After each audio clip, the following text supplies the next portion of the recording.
Je suis en même temps le président de la commission environnement et développement durable de la commune de Ziguinchor. D'accord. Je suis cadre de l'APR. D'accord. Ok.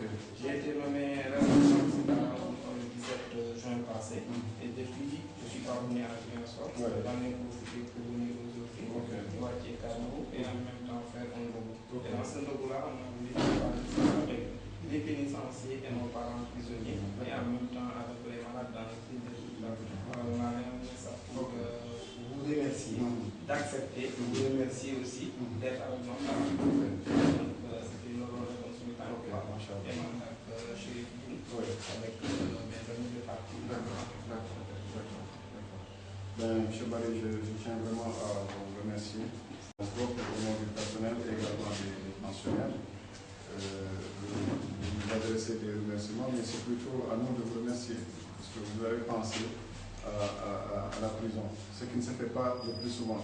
J'ai toujours tendance, je le disais un jour en réunion avec le gouvernement, je lisais un livre dont le intitulé est La prison, la grande oubliée des politiques publiques. Et c'est le cas souvent. On a tendance dans la société à penser à tout le monde et à oublier qu'il y a quand même une prison qui est là et derrière ces murs, des agents et des détenus.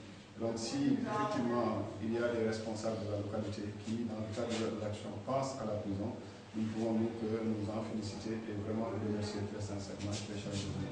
J'ai l'habitude de dire que la prise en charge des personnes détenues interpelle tout le monde.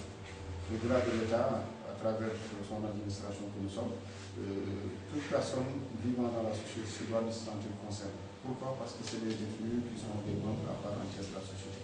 Et à la fin de leur peine, ils vont retourner en société. Donc, cette société-là a intérêt à faire en sorte que cette prise en charge soit correcte pour ne pas que les détenus se sentent frustrés et qu'à la fin de leur peine, qu'ils veuillent faire payer à la société justement les difficultés qu'ils ont endurées en prison. Donc, c'est d'ailleurs même, je pense, même un objectif de sécurité que de venir faire en sorte que le séjour carcéral soit non pas forcément comme un hôtel ou le paradis, mais au moins soit correct et respecte la dignité de l'être humain. En ce sens qu'on leur accorde au moins les besoins élémentaires dont vraiment un être humain a besoin. Alors donc, sous ce rapport-là, quand une personnalité ou bien, comme j'ai l'habitude de dire, une association ou une personne simple vient penser à la prison, vraiment nous pouvons nous féliciter et dire que cette personne-là a compris l'essentiel en réalité.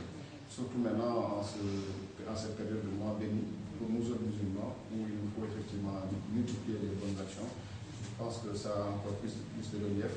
Et donc nous pouvons encore une fois que nous féliciter de cette démarche et vous remercier très sincèrement. Et prier pour que Allah ait cette bonne action et qu'il vraiment développe davantage vos moyens pour que vous puissiez envisager des actions de cette nature et dans vraiment un format encore beaucoup plus grand au service finalement de ces gens qui en ont besoin, que ce soit les malades, les détenus en particulier. Donc vraiment personnellement, je tiens vraiment à vous remercier très sincèrement et prier donc pour que Allah ait cette bonne action. Merci. Merci.